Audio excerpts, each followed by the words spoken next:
Worth Growing presents the Business Growth Strategies Series. Today's session, Start with Why. Now here's your host, Jim Hughes. Okay, let's switch gears and get into how to actually grow the value of your business and brand. It starts with your people. They are the brand ambassadors, very valuable and tangible assets. If you have 100 employees and each is enthusiastic about being a part of your company, then you have a major untapped marketing resource in them. So how do we make them evangelists? First, they have to believe in your brand. And if you are the CEO, that means they must believe in you. They need to trust you. Trust is earned, of course, so let's discuss how that occurs. Before we start, we're going to show you the Simon Sinek TED Talk. This is an 18-minute presentation from the author of Start with Why. We will only watch about 10 minutes of it, but I recommend you take it all in later. Let's watch. We assume even we know why we do what we do.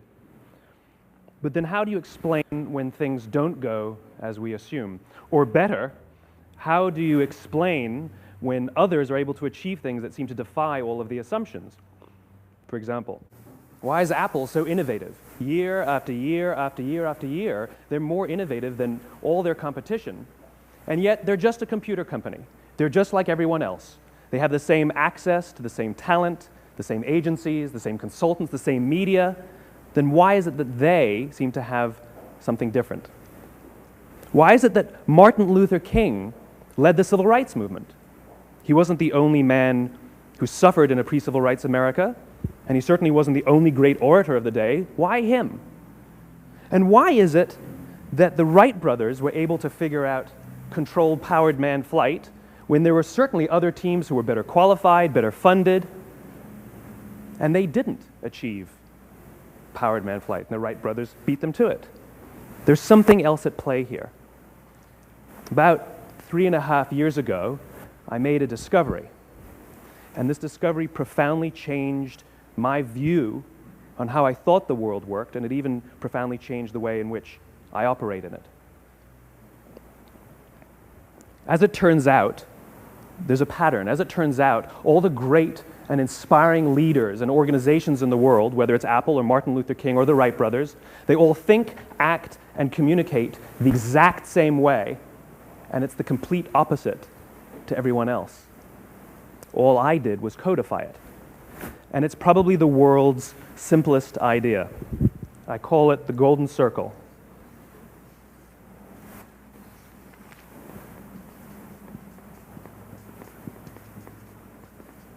Why, how, what?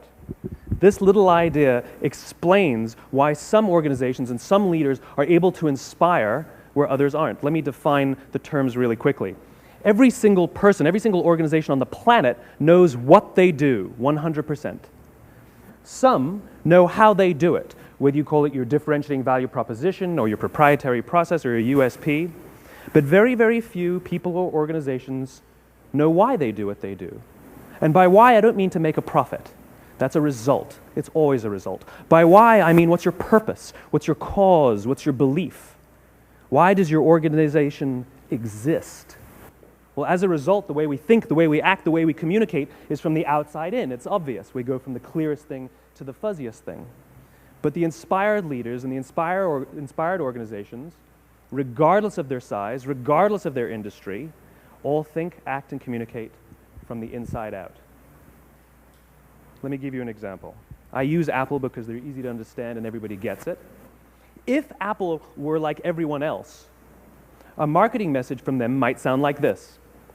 We make great computers. They're beautifully designed, simple to use, and user-friendly. Want to buy one? Meh. And that's how most of us communicate. That's how most marketing is done, that's how most sales is done, and that's how most of us communicate interpersonally. We say what we do, we say how we're different or how we're better, and we expect some sort of behavior, a purchase, a vote, something like that. Here's our new law firm. We have the best lawyers with the biggest clients. We have, we always perform for our clients, do business with us. Here's our new car. It gets great gas mileage. It has, leather seats. Buy our car. But it's uninspiring. Here's how Apple actually communicates. Everything we do, we believe in challenging the status quo. We believe in thinking differently. The way we challenge the status quo is by making our products beautifully designed, simple to use, and user-friendly. We just happen to make great computers. Want to buy one? Totally different, right? You ready to buy a computer from me? All I did was reverse the order of the information. People don't buy what you do, people buy why you do it. People don't buy what you do, they buy why you do it. This explains why every single person in this room is perfectly comfortable buying a computer from Apple. But we're also perfectly comfortable buying an MP3 player from Apple, or a phone from Apple, or a DVR from Apple. But as I said before, Apple's just a computer company. There's nothing that distinguishes them structurally from any of their competitors. Their competitors are all equally qualified to make all of these products. In fact, they tried. A few years ago, Gateway came out with flat-screen TVs. They're eminently qualified to make flat-screen TVs. They've been making flat-screen monitors for years. Nobody bought one. Dell came out with MP3 players and PDAs. And they make great quality products, and they can make perfectly well-designed products. And nobody bought one. In fact, talking about it now, we can't even imagine buying an MP3 player from Dell. Why would you buy an MP3 player from a computer company? But we do it every day. People don't buy what you do, they buy why you do it. The goal is not to do business with everybody who needs what you have. The goal is to do business with people who believe what you believe. Here's the best part. None of what I'm telling you is my opinion. It's all grounded in the tenets of biology. Not psychology, biology. If you look at a cross-section of the human brain, looking from the top down, what you see is the human brain is actually broken into three major components that correlate perfectly with the golden circle. Our newest brain, our Homo sapien brain, our neocortex, corresponds with the what level. The neocortex is responsible for all of our rational and analytical thought and language. The middle two sections make up our limbic brains, and our limbic brains are responsible for all of our feelings, like trust and loyalty. It's also responsible for all human behavior, all decision-making, and it has no capacity for language. In other words, when we communicate from the outside in, yes, people can understand vast amounts of complicated information like features and benefits and facts and figures. It just doesn't drive behavior. When we communicate from the inside out, we're talking directly to the part of the brain that controls behavior, and then we allow people to rationalize it with the tangible things we say and do. This is where gut decisions come from. You know, sometimes you can give somebody all the facts and your figures, and they say, I know what all the facts and details say, but it just doesn't feel right. Why would we use that verb? It doesn't feel right. Because the part of the brain that controls decision-making doesn't control language. And the best we can muster up is, I don't know, it just doesn't feel right. Or sometimes you say you're leading with your heart or you're leading with your soul. Well, I hate to break it to you, those aren't other body parts controlling your behavior. It's all happening here in your limbic brain, the part of the brain that controls decision-making and not language. But if you don't know why you do what you do, and people respond to why you do what you do, then how will you ever get people to vote for you or buy something from you, or more importantly, be loyal and want to be a part of what it is that you do? Again, the goal is not just to sell people who need what you have. The goal is to sell to people who believe what you believe. The goal is not just to hire people who need a job. It's to hire people who believe what you believe. I always say that, you know, there's if you hire people just because they can do a job, they'll work for your money. But if you hire people who believe what you believe, they work for you with blood and sweat and tears. And nowhere else is there a better example of this than with the Wright brothers. Most people don't know about Samuel Pierpont Langley. And back in the early 20th century, the pursuit of powered man flight was like the dot-com of the day. Everybody was trying it. And Samuel Pierpont Langley had what we assume to be the recipe for success. I mean, even now, when you ask people, why did your product or why did your company fail? And people always give you the same permutation of the same three things. Undercapitalized, the wrong people, bad market conditions. It's always the same three things. So let's explore that. Samuel Pierpont Langley was given $50,000 by the War Department to figure out this flying machine. Money was no problem. He held a seat at Harvard and worked at the Smithsonian and was extremely well connected. He knew all the big minds of the day. He hired the best minds money could find, and the market conditions were fantastic. The New York Times followed him around everywhere, and everyone was rooting for Langley. And how come we've never heard of Samuel Pierpont Langley? A few hundred miles away in Dayton, Ohio, Orville and Wilbur Wright. They had none of what we consider to be the recipe for success. They had no money. They paid for their dream with the proceeds from their bicycle shop.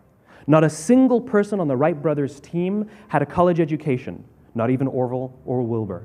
And the New York Times followed them around nowhere. The difference was Orville and Wilbur were driven by a cause, by a purpose, by a belief. They believed that if they could figure out this flying machine, it'll change the course of the world. Samuel Pierpont Langley was different. He wanted to be rich and he wanted to be famous. He was in pursuit of the result. He was in pursuit of the riches. And lo and behold, look what happened. The people who believed in the Wright brothers' dream worked with them with blood and sweat and tears. The others just worked for the paycheck. And they tell stories of how every time the Wright brothers went out, they would have to take 5 sets of parts because that's how many times they would crash before they came in for supper. And eventually, on December 17th, 1903, the Wright brothers took flight. Interesting, isn't it? Okay, let's start with why. According to Sinek in the video, most companies know what they do, some know how they do it, but very few understand why they do what they do. What exactly is a why? Well, it's the vision of the leadership. I get up in the morning too for Apple. It's in everything we do, we challenge the status quo. For Southwest Airlines, it's we are the champions for the common man. Or at least it was when Herb Kelleher started the airline. Sam Walton, look after people and they will look after you. The leadership of each of these enterprises all had a why. And the companies rallied around that vision to make the brands what they became or have become. We often discover who a company is, what it does differently, and what it's capable of becoming. Now we should add, and why the company does what it does. Brand development is now complete. In intangible asset value management, it is essential to know who the company is, what the company does differently, and very importantly, why the company does what it does. According to Sinek, all companies have a why. I think it's true of most, not all. Remember, a why is a company's or its leadership's purpose, cause, and belief. The larger and less entrepreneurial a company is, the harder it is to discover that why. The reasons are many, but very often it's the lack of leadership involvement in the brand development process. Public companies are led differently than smaller, more entrepreneurial ones. In smaller organizations, there is more likely to still be a connection between the current leadership and the founding vision. For instance, when the CEO says, I started this company on a handshake, that might mean that the company has and promotes a close connection with its customers and their wants and needs. The larger the company, the harder it is to deliver this on a consistent basis. There's a great story about a software selection consulting company in Austin, Texas, where the CEO and his wife decided to get involved with a local charity that brings children from developing countries who suffer from congenital heart defects to the United States so they can undergo life-saving surgeries that aren't available in their home country. The children are placed with a host family for the 6-week duration of their stay and are returned home when they have fully recovered. When the CEO shared his plans with the employees, there was an amazing reaction. They said, hey, since our brand is all about serving, how can we not join you in this? The employees created Project Confidence. Confidence is the name of the 2-month-old Nigerian girl the CEO and his wife were sponsoring. And those employees went into action. They started what is best described as a cultural revolution. The employee group ended up working together to raise enough money to more than cover the actual out-of-pocket expenses and went on to provide transportation, food, and even visits to the hospital. Why did they do this? A trust was born. These employees believed and trusted the CEO and wanted to share in his purpose, cause, and belief. Now, this is not to say this cannot occur in a large company, too. Discovering a company's why is like finding the subjective side, or the soul of an organization. And when that distinctive purpose, cause, and belief are shared with employees, strategic partners, the channel, prospects, even customers, revolutionary things can happen. What happens most is that trust is developed, or like-mindedness. In his book, Sinek cites Apple's why. In everything we do, we will challenge the status quo.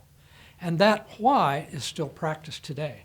And every employee, strategic partner, the channel, prospects, and customers understand and buy into Apple's purpose, cause, and belief. That's why Apple can introduce an MP3 player, iTunes, iPhones, and whatever advanced technological product it wants to. You see, Apple is not just a computer company when it says that it will challenge the status quo. So how do we discover a company's why? Let's gather together some of the best thinkers in the company and have a group think. Here are some why questions to ask the group. And if you can, download these questions on the WG website. 1, why was a company started? And profit can't be the motivation of that. Why did this company start? Was it a better mousetrap, better way of doing things, better people? Really look deeply at this. How is a company perceived today? Is it perceived for the same reasons it was started? Or have things changed? What is the leadership passionate about? What is everyone else passionate about? Do they match up? What's most interesting about this company? Why should customers trust us? How is the company changing the industry? What inspires us? What are we most proud of? What is this company going to be famous for? And what companies do we admire? If you can honestly answer these and other questions like them, you will probably be hearing your why in there somewhere. But don't stop there. When I do this exercise with a company, I like to have 2 sessions. One with the CEO alone and one with the group I just mentioned. And the CEO should go first. I like to get the CEO or president off campus for a while, maybe over dinner, and go through these questions. Help him or her really try to find a way to articulate why they get up in the morning.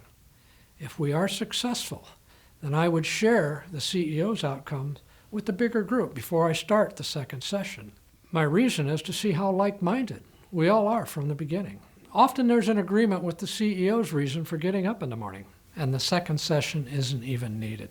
I wrote a blog a few years ago with the headline, "When the CEO looks in the mirror, they should see their brand." Same with the company why.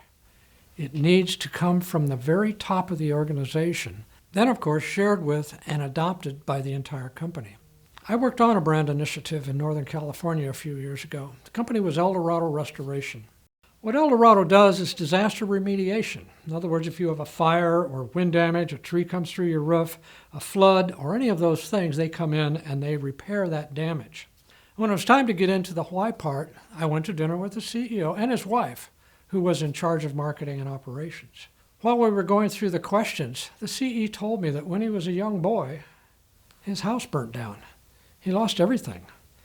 And to a young boy, that meant the toy box and everything in it. He was devastated. So here's what the CEO's why became.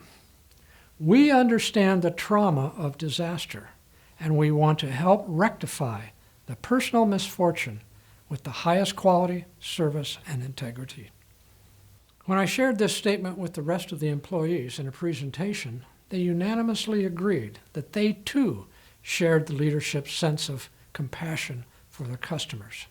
The employees decided to take the why further and created an internal program called Rebuilding Lives. The program called for them to adopt an unfortunate family that was either underinsured or uninsured altogether and do the work for free. And they recruited subcontractors to join them and even got the local lumber and hardware people to donate materials. So when it became time to write the brand positioning for Eldorado Restoration, you can see the impact the company why had on the overall brand. By way of another example, here's my personal why. I work to motivate people and companies to look beyond the ordinary, to discover extraordinary. So I decided that if I was going to teach people the importance of discovering their why, I'd better discover my own. And I'll explain where it came from in just a minute. But first, did you notice that my why has 2 parts? Eldorado's has 2 parts also. Mine says what gets me up in the morning, to motivate people, and then it says why I do it, to help them. El Dorado says we understand, therefore we can help. Now, I'm not saying that all whys have to have these two parts, but it is a good way to approach the process. Notice also that Apple's why is only one part. In everything we do, we will challenge the status quo. So don't worry if you don't have to. Okay, do you have all this? It's not always easy. If you are the head guy or girl, you have to look deep inside. Bare your soul. But if you are successful, then your brand has a soul, and there will be trust built between all concerned. My personal why took some time to write, but when it was done, I realized where it came from. It's the old creative director in me. When I was heading up a team of writers and art directors to create ads for TV commercials, I really kept the pressure on them to constantly go beyond the obvious. Sometimes we had real debates over how far to go. But it's funny. Just like when I was writing my personal why, we all knew when we got there. It was extraordinary. I know I keep saying that you don't have to have gone through a formal brand discovery process to enjoy the benefits of this training. But when you accomplish it, you will come out with a prioritized list of unique value propositions. Some call these unique selling propositions, and they will be used to write a brand essence statement, which is simply a summary of these UVPs. Your why statement should be a sentence in your brand essence statement. But again, without that formal procedure, the value of knowing and sharing your corporate why with the entire organization is enormous. Imagine what it will be like when leadership in the company have complete trust that when asked, an employee will state something unique and human about who the company is. And each employee will have the same confidence and trust that the company is being run according to the principles of the why. Let me show you how the why and essence statements work together. I worked with a company named Vista Metals. They went through a formal brand development process many years ago and have even done a brand refresh not long ago. So here are their unique value propositions. 1, largest producer of specialty aluminum products. 2, second to none customer service, and they call it You First. Highest quality. We provide an environment for extraordinary accomplishment. And number 5, we make our customers more successful. Here is Vista's why statement. We work to inspire all to achieve excellence in everything they do. The result is excellence always. So together, the complete essence statement reads, You First, it's our commitment. That is why Vista is the world's largest independent producer of specialty aluminum products. We maintain this position through our company-wide can-do spirit, vast experience, and empowering leadership. When you add our second-to-none customer service and industry-eclipsing quality, it's very clear that Vista has created a place of extraordinary accomplishment. Because of this, our team members and our customers are far more successful. Excellence always. It's the Vista way. Okay, let's recap. Simon Sinek says in his book, all companies know what they do. Many know how they do it. Few know why they do it.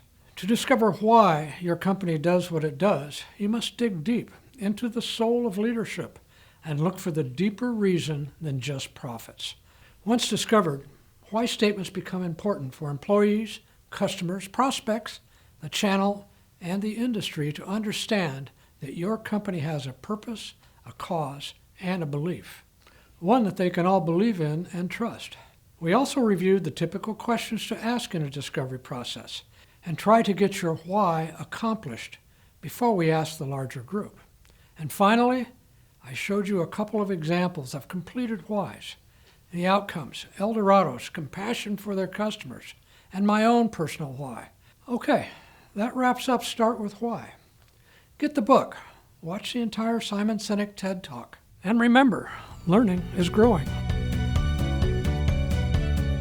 For more sessions in the Business Growth Strategies series, visit growingworth.com.